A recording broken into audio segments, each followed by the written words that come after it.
Welcome to the Lifestyle First podcast, discussing lifestyle medicine and making self-care as easy as 1, 2, 3. 1 question, 2 research reviews, and 3 actionable health tips, all centered around the Lifestyle First method, your blueprint for the 10 key routes of optimal health and happiness. And now your host, lifestyle medicine physician and coach, Dr. Alka Patel. Hello and welcome to Series 6, Episode 9. The theme we're focusing on today is E for emotions. And the one question that we're asking is, how can you move from fear to forgiveness? And to answer that, I'd like to introduce you to my guest today, who is Lois Wagner. Lois is from South Africa, and she's a TEDx speaker with TEDxLenoxVillage with the talk From Fear to Forgiveness to Freedom. Now, Lois helps people move from victim to survivor to thriver to freedom. And then she's done this after facing her own life challenges, and she helps others face their own challenges or adversities. She's a speaker, a storyteller, and a mentor. And she's also author of the book, Walking Without Skin. So Lois, welcome. It is such a pleasure to speak to you today. Hi, Alka. Hi, everybody. Thanks very much for having me. I'm looking forward to it. Absolutely. Now, Lois, your talk opens so powerfully as you describe your own personal ordeal at the hands of an attacker, a rapist. And I think I first really want to extend my gratitude to you for the courage that it takes to really share such a deep and vivid experience. So really want to say thank you for doing that. And as I was listening to your talk, the words that struck out were the words victim. And I really wanted to start by asking you, what emotion does being a victim bring with it? Well, there's many emotions that come with being a victim. It really depends on the circumstances of your experience. So the experience could be something like a motor car accident that was somebody else's fault. So it's anger. Or it might be you created the accident, so it's guilt. So it's a lot of emotions. It could be fear. It could be hatred. It could be blame. It could be guilt. It could be shame. It's all those negative feelings, the sadness, the depression, the discomfort, the annoyance. It really depends on the severity of the experience that you've been through. Yeah. And it's so easy to hold those experiences and for those emotions to then, I guess, sort of shape your onward journey and your response to life thereafter. Is that what you found with sort of people that you've been working with as well? It's, a lot of people like to stay in that victim place for a long time. Well, not necessarily that they like it, but because they don't know how to get out of it. They do stay there for too long. And that does come back to haunt you later because it triggers you. So if you witness another accident or you go through another ordeal like mine, you hear about another ordeal, even just hearing about it, it triggers those emotions again, and you re-experience that negative adversity or challenge that you faced. So if you don't deal with those emotions, you're never going to be free. You're really going to live with it, and it's going to, it goes deep into your subconscious. You don't forget. You never forget. But if you don't deal with them, they are there. And, I still talk about when I was attacked, the man came up behind me and I never heard him. And for years afterwards, if somebody just walked behind me, I used to get a fright. So unless you deal with it, you're going to get that fright. Now, I don't do that anymore. I don't get afraid anymore.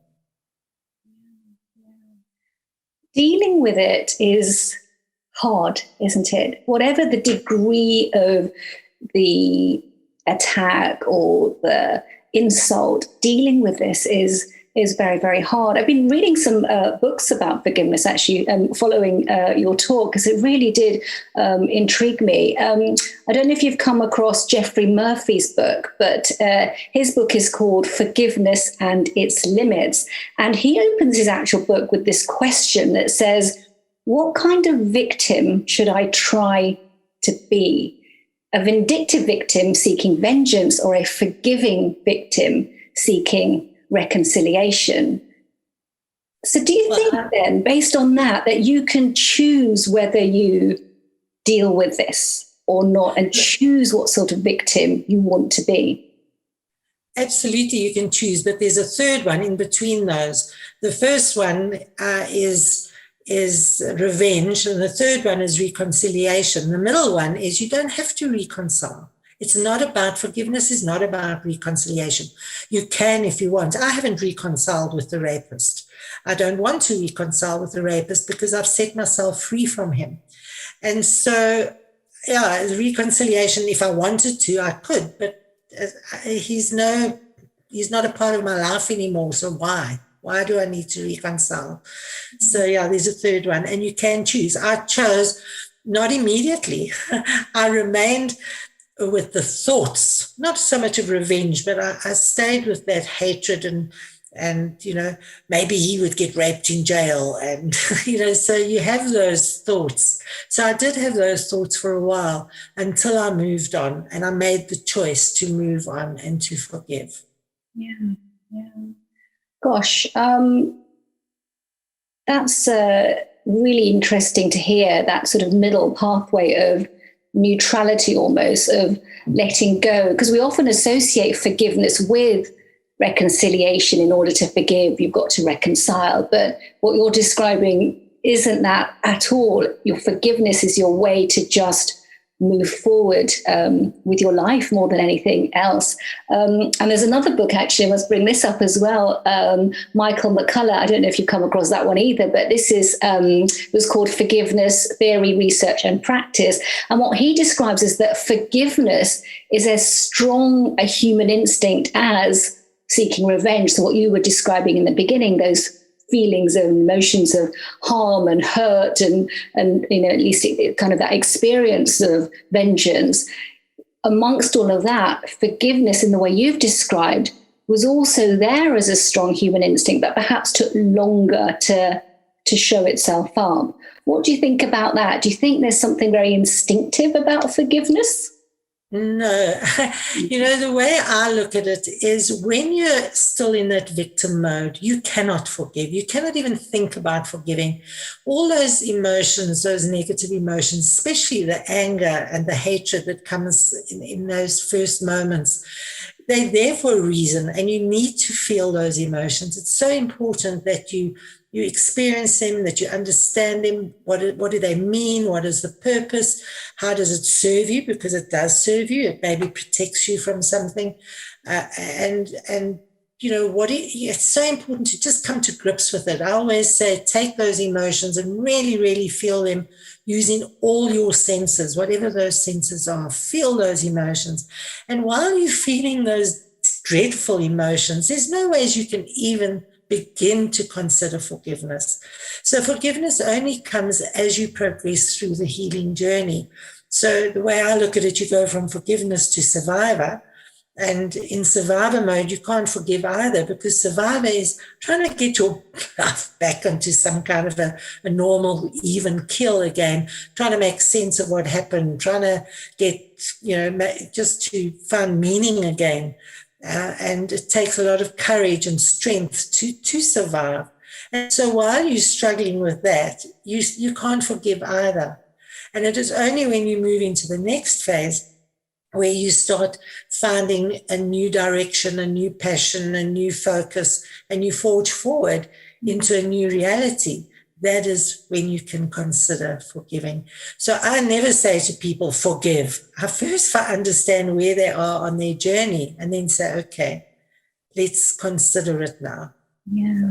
Yeah, I really appreciate that, because forgiveness sometimes feels as though it holds some moral obligation to it as well, doesn't it? As though it's something that you should do because morally it's the right thing to do. But that certainly doesn't need to be the case at all. I've dealt with a woman whose son was murdered, and she stayed in victim mode, and she did not want to move out of victim mode. She was so filled with hatred and the need for revenge. And so I actually just mentioned forgiveness. She wanted to hit me. And I even mentioned it to her. And so you've got to be very careful. You when you're not ready, you're not ready. And maybe she never gets to that point, and that's fine. It's her decision. You make that decision. But you make that decision when you're in a good place, not when you're in a bad place. So what do you think then are the consequences of non-forgiveness, of staying where you are, not necessarily in the victim state? Maybe you've moved into survivor, but forgiveness isn't part of that. What are the consequences for non-forgiveness?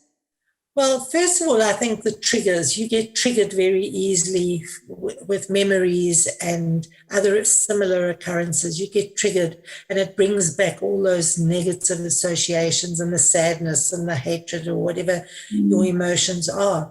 And that has an impact on your health. You know about health. It creates stress and anxiety, and that has an impact on your physical being.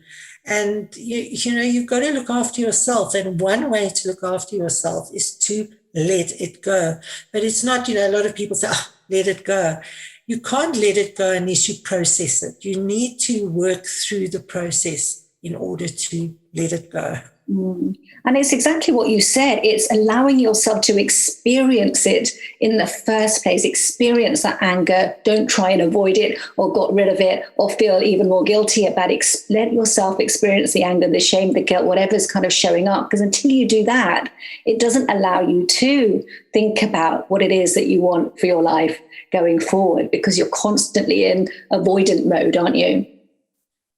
I was attacked and raped on my business premises. I was in a partnership in a small digital printing business, and my partner, I didn't want to work there anymore, so my partner agreed to buy me out. And he, instead of buying me out, he liquidated the business, and we went bankrupt, and I went deep into debt, which took me years to recover. And I think I had more hatred for him than I did for the rapist, because the rapist was a stranger, whereas this man was a business partner and a friend. And so I felt like I'd been raped twice, and I was so bitterly angry with him. And I wanted to kill him. I said if I ever saw him in the street and I was driving my car, I would ride him over. That's how much I hated. And after about 2 years, I called him and I said, I need to talk to you. I need to forgive you. And I forgave him. And now we're not friends, but if I see him in the street, it's hi, how are you? And, you get on with it. Whereas if I hadn't forgiven him, I would still be holding those dreadful, dreadful emotions that don't serve me at all. Yeah. And that's a great description, I guess, of freedom. So another question then, you've described what non-forgiveness gives you. What does freedom give you? It's very difficult to explain that feeling. You have to experience it to really understand it. But, when you've got unforgiveness, you bonded. You're bound to that person or that situation, and it lives with you and it eats at you and it destroys you from the inside. Mm-hmm. And so when you're forgiving, all you're doing is you're breaking that tie. You're breaking that bond that is tying you to that situation. So when I forgave the rapist, it was quite incredible, because the authorities said to me, I forgave him in the prison. And the authorities said to me that they would let me know, it was at his parole hearing, whether he would get parole or not. And it was spontaneous. I just looked at them and I said, no, you won't tell me if he gets parole or not, because he has nothing to do with me anymore. I had broken that tie so completely that to this day, I do not know what has happened to that man. And it really, I didn't walk out of that prison. I literally flew out of that prison, totally free. It was, I can't find the words. Gosh, I can't even begin to imagine or express what your journey and what your emotions have been, Lois. But what I know is I can see you here today, and actually this incredible journey of turnaround where now you're using a difficult experience and helping others.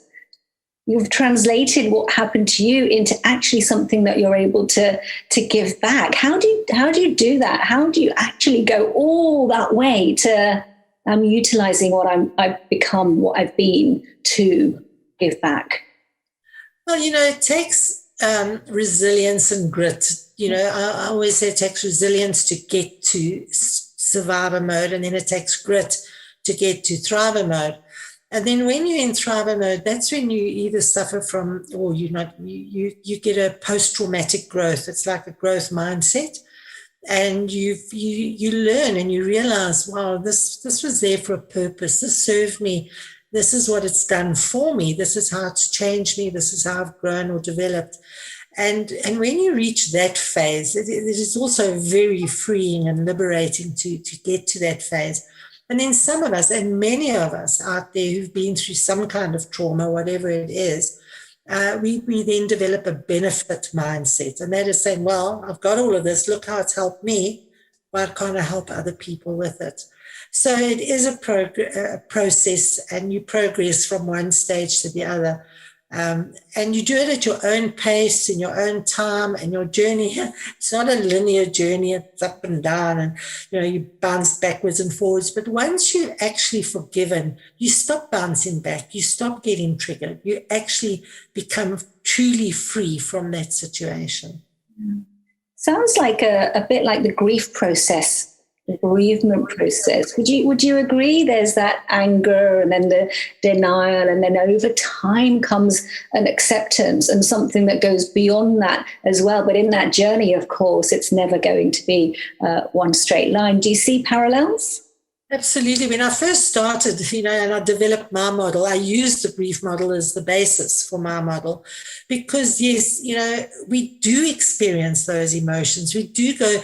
There's a school of thought that says there is no process, there is no journey, there is no, you've just got to deal with it.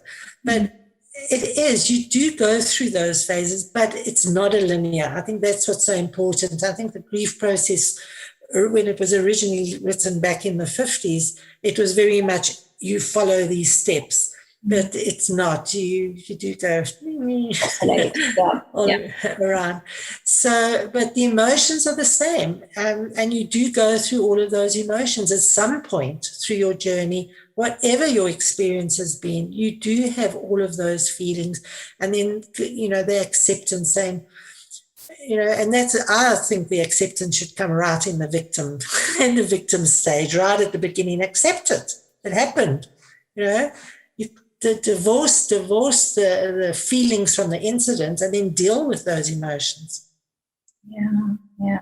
Sometimes easier said than done, because we do tend to replay events. We live out a lot of our life in the past. We hold the past accountable for what happens to us going forward. But it's exactly that. If you stay in the now, as you said, the past is done. And no amount of going back and living through it and thinking about the what ifs changes that. But what you can change is what happens from this moment onwards. And you do have the what ifs or the if onlys. It does happen at some phase, usually around the struggle mode. You start having the if onlys and the what ifs.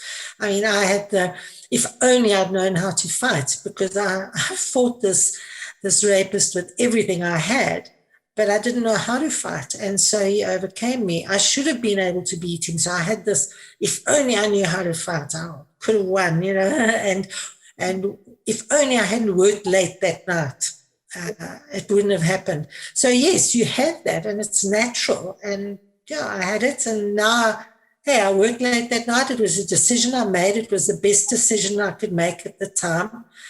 I fought him. It was the best decision I could make at the time. And you can't have guilt or blame or regret over those decisions. They were the best you knew how to do when it happened.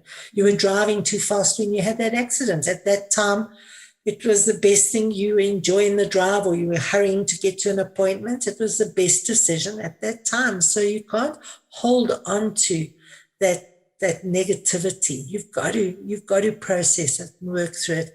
And it's not that difficult. I love that. And now, here is your Lifestyle First prescription. Your 3 activating actions to take you from knowing to doing. Let's make this a little bit of a transformative journey for people who are listening. There will be many who have had experiences of adversity, difficulty, challenge, intrusion. Can you give us 3 actions, 3 things that you think, people could do that is going to change what happens next for them? It's so important to deal with those emotions at the beginning. And so I've got a little technique that I use, and it's a very simple technique, but there are so many therapies and models and healers out there that can help you with this.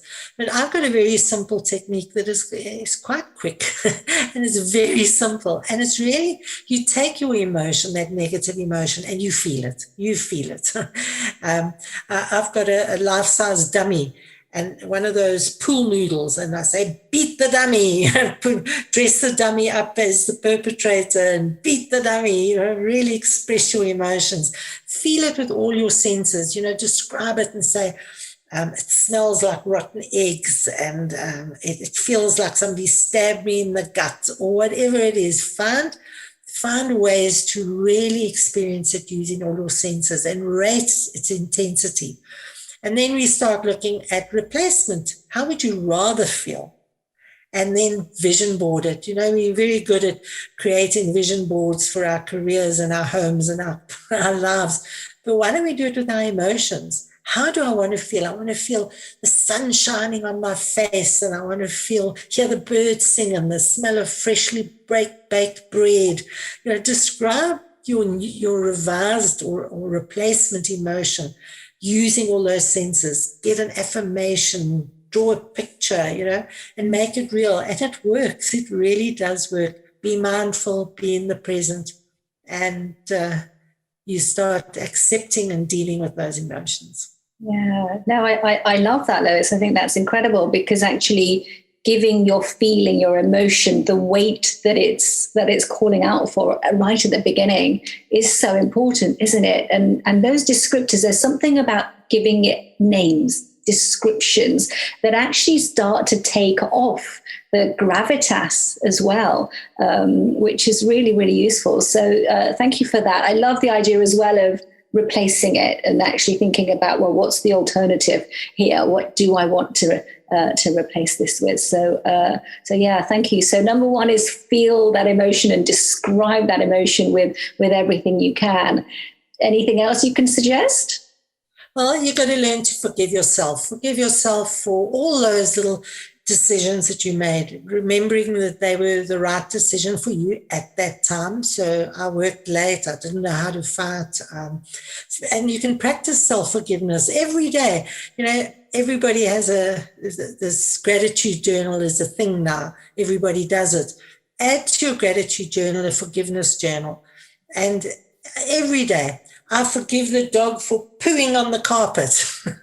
I forgive myself for shouting at the dog for pooing at the carpet. I forgive myself for burning the dinner. Find the little things and practice forgiveness, because the more you practice forgiveness, the easier it becomes, and it becomes part of your psyche. It becomes part of who you are.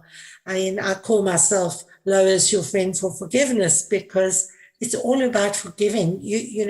It happened, rightfully, wrongfully, by mistake, on purpose. It happened. Move on. But don't just move on, because if you move on, it's still in the subconscious in a negative way. Forgive and move on. Yeah. So self-forgiveness is so important.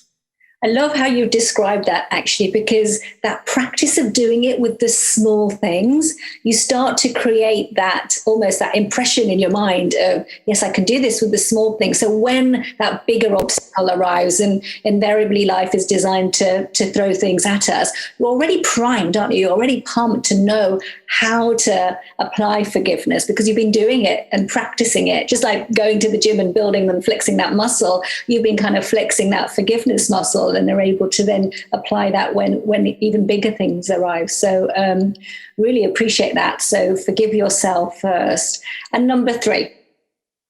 Well, forgive the perpetrator. So again, start with the little things, forgive the dog for peeing on the carpet, forgive your partner for coming home late, forgive that driver who cut you off in the traffic. Just learn to forgive. Just say, that guy who cut you off in the traffic, he had an emergency. He was in a hurry. He has problems. And he did the best he could at that time. He made his decision based on where he was at that time. And had he known differently, had he known that he might cause you to get upset, maybe he would have made a different choice. So it's understanding that the perpetrator made the best decision, and had they known better, they may have made a better decision. Practicing with the small things helps with the big things. Gosh, that's a very powerful one, the third one, I think, because we're very quick to judge, aren't we? And our judgments arrive from our own biases and our own expectations or understandings and assumptions. But actually, we have no idea what is going on in the mind of somebody else. So really, really like those 3, Lois. Thank you so much. That's been an incredible conversation, I think. I felt your warmth. I felt your journey. I felt your future as well through this, and how you've kind of changed your outlook and looking forward and really supporting others. And I'm sure people will want to get in touch with you. So what is the best way to reach you, Lois? Well, it's very easy. Walking Without Skin. That is the name of my webpage. It's the name of my book. It's the name of my Facebook page. So Walking Without Skin, very easy to find me. If you Google it, you'll find it. Oh, amazing. I will share those links onto the description of today, Lois, for sure. And I would encourage everybody to listen to your TEDx talk as well. So thank you so much, Lois, for being here with me today. Beautiful conversation that we've had. I'm sure people listening will have gained so much, really. So thank you. And I'd like to just say to everybody, fly free. Thank you for that, Lois. And it simply leaves me to wish everybody listening as well. As always, I wish you all a happy, healthy day. Thanks for joining us on the Lifestyle First podcast, making self-care as easy as 1, 2, 3. Don't forget to subscribe and share, and we'd love it if you'd be kind enough to leave a review. To learn more or to arrange a consultation, please visit www.dralkapatel.com. See you next time.